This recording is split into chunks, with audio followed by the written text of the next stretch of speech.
Sa balitang pulis, arestado ang isang tatay na paulit-ulit na hinalay ang sarili niyang anak sa Chaong, Quezon. Ang suspect ay kabilang din sa listahan ng most wanted person sa nasabing lalawigan. Si Martin Banaag sa Balita Exclusive.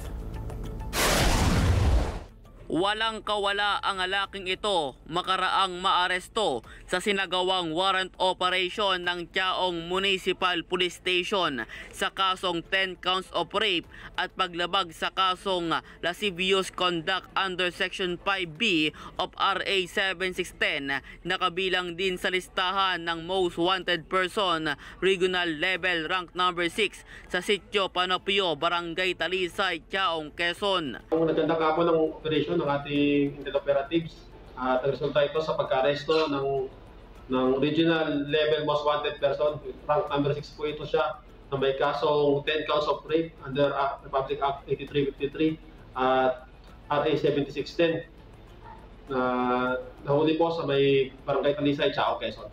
Sa imbestigasyon ng Chaong Municipal Police Station, paulit-ulit umanong pinagsamantalahan ng sospek ang kanyang sariling anak na 16 anyos pa lamang ng taong 2021. Ang biktima ito ay ang sarili niya pong anak. Ang suspect natin ay si Ronaldo Panotes.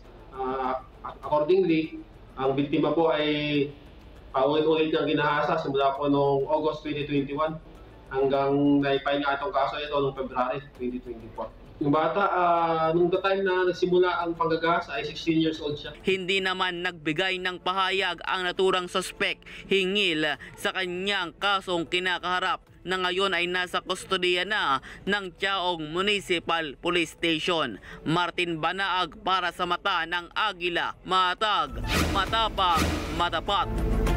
Maraming salamat sa inyo pong pagsubaybay sa Mata ng Agila Primetime.